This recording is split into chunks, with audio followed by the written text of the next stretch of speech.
Copyright disclaimer under Section 107 of the Copyright Act 1976. Allowance is made for fair use, for purposes such as criticism, comment. Most definitely, me peoples. I'm back with another exclusive video reaction. This particular video reaction right here is of that boy E40 and OMB Peezy, man. Yeah, I'm talking about allegedly being hustled by E40. He gonna be exposing them as allegedly said. But on the flip side, though, somebody was doing some hustling, and not my boy 40 Water, man. You dig, man?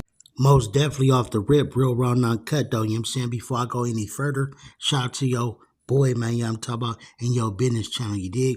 Y'all go over there and you feel me, support the kid, man, yeah, I'm talking about in the channel that he speak upon too, though, you feel me? Hey, man, we all trying to win, you dig? Doing a lot of slick talking, but never walking backwards, always ahead. For the bread, for that chalupa, for the fatty, whoo, yapers on top.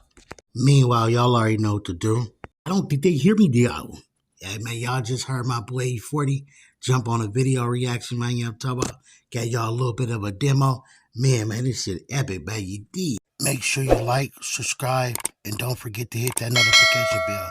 Meanwhile, me peoples, let's jump right off it. This segment is brought to you by We Is Gang TV.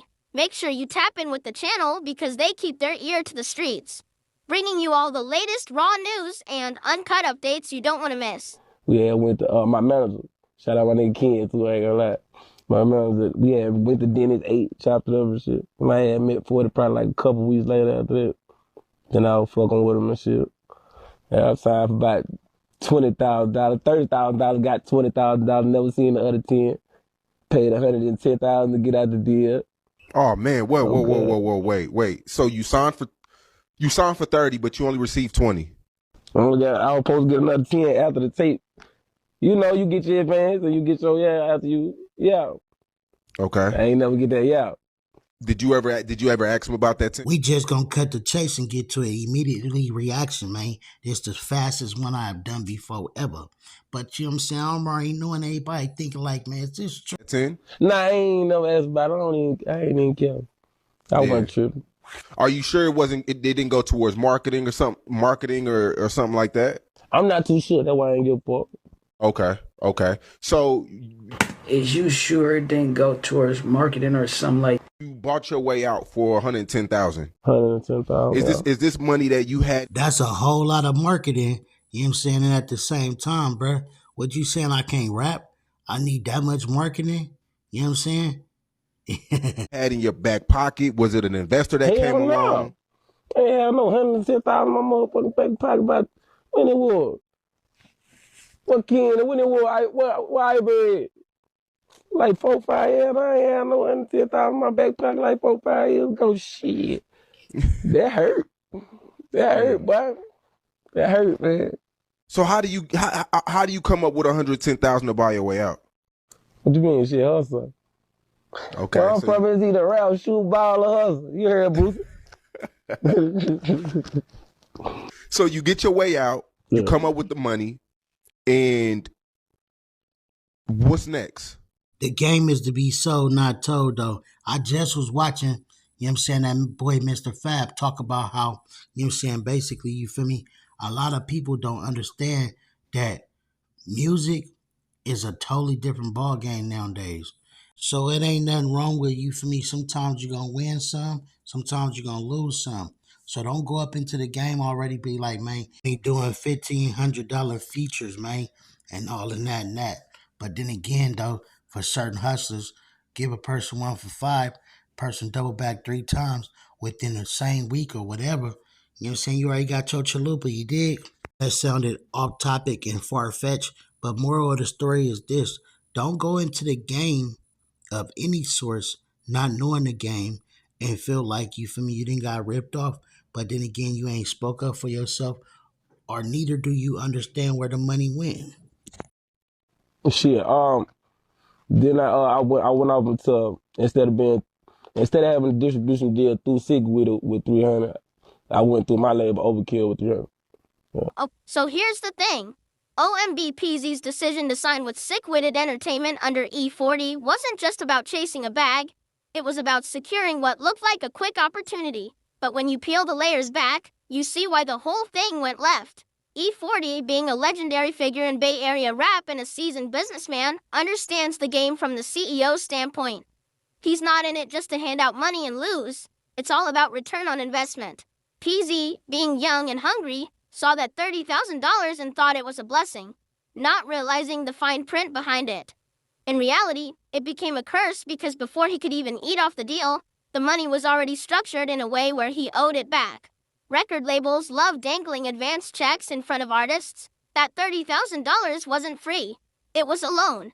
Peezy thought he was cashing out, but really he was borrowing money against himself. He only even saw $20,000 of that money, with $10,000 disappearing before it hit his pocket.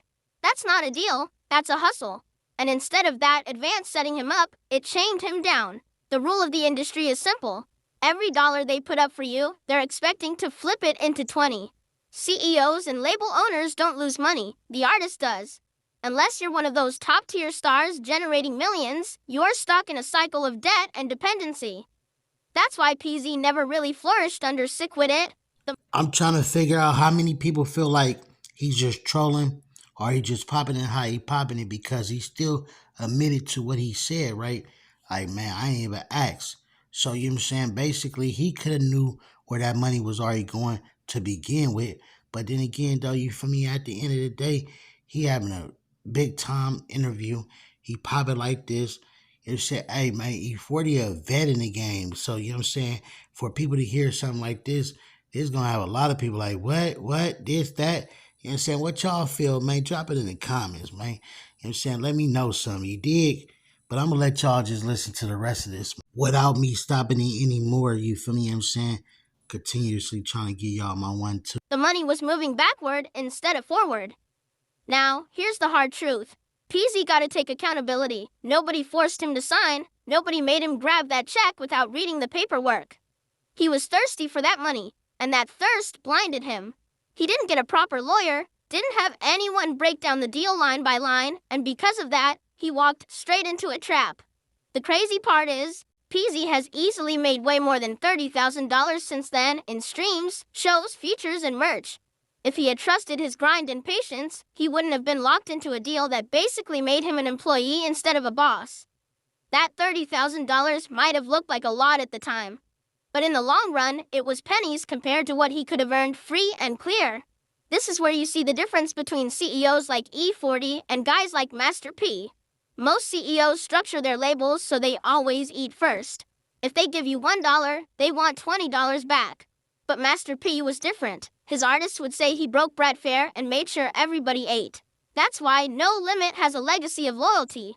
For Peezy, the lesson is clear. Don't ever sign your life away for quick cash. In this business, paperwork is power. Without understanding your contract, you'll end up owing forever. The music industry is built on contracts that favor the labels, not the artists. That's why we hear so many rappers cry foul years later. They signed their freedom away before they understood their value. Copyright disclaimer under Section 107 of the Copyright Act 1976. Allowance is made for fair use, for purposes such as criticism, comment, news reporting,